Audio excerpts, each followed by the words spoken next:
my past experiences, sex toys have been good to a point, but there's always that level of frustration because they're not real enough. I mean,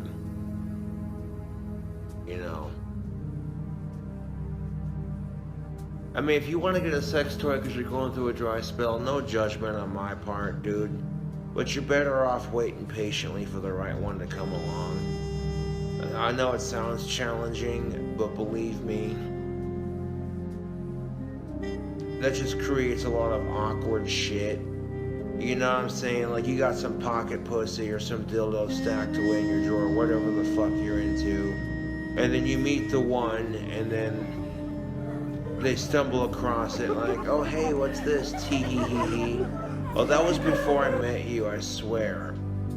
You know, it creates less, I don't know what you want to call it, issue. But here's where the double standard exists. Men are more freely able to talk about their pocket pussies with no discretion, as long as they're in the right audience for it, which is awesome. However, the standard that still exists, women can buy a fucking dildo, no one says shit, YouTube. But the second a man buys a sex toy, he's a creep and a sleaze.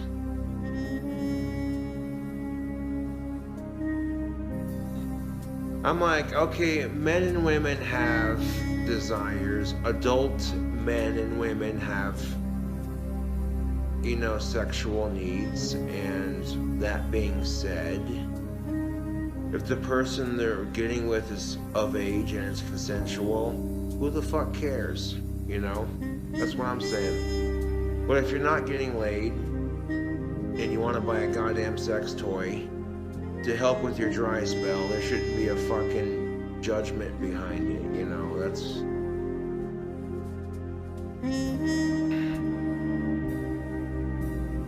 Well, like in the past, I've had sex toys in the past, and long time ago in a galaxy far away, and literally, YouTube, they've worked to a degree. I've had troll semi-sex dolls. They sent me one where they purposely fucked it up with the finger just so they'd see if I'd, you know.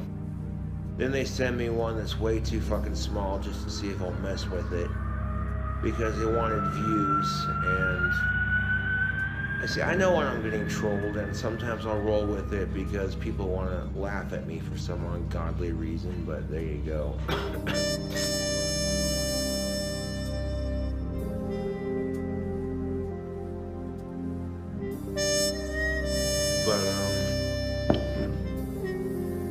You know, people treat me like I'm stupid because I got Asperger's, and I'm like, joke's on you, man. I'm a lot smarter than you give me credit for. Here's a little bit of that Strastroming. Oh, it's dripping because the can's open. Oh, gross, dude.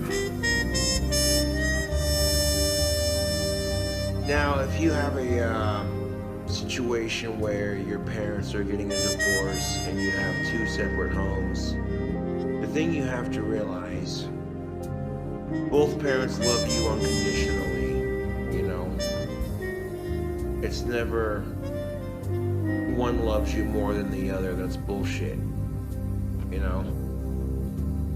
It's sometimes, and that's the thing of it, if you have a kid with somebody and you can't get along with that person, it's better for your child to have two loving homes than one home where the parents fight constantly. That's the way I see it.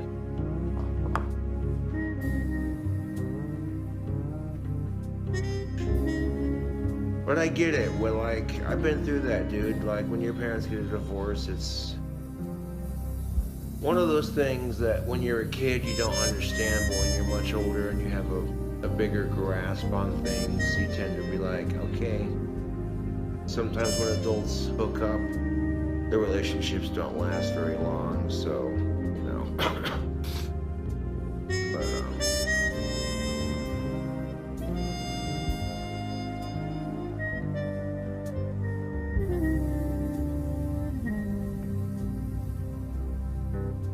and you can't go, Like, it's understandable, okay, if you're confused about it or you're unsure, you know. That's what I'm saying, YouTube. Like, when parents go through a divorce, it's a very natural thing, YouTube. And, you know, I went through that when I was younger, and it wasn't pleasant. A lot of misunderstanding, a lot of confusion. That's why I'm saying what I'm saying in this video right now, is that it doesn't have to be, you know. If you have a mom and a dad that love you, that's all that matters.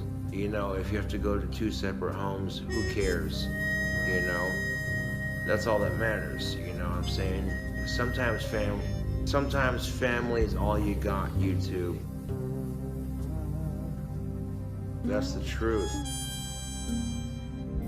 Here's to you and here's to me, and if by chance we disagree, what would plot? No shit, huh?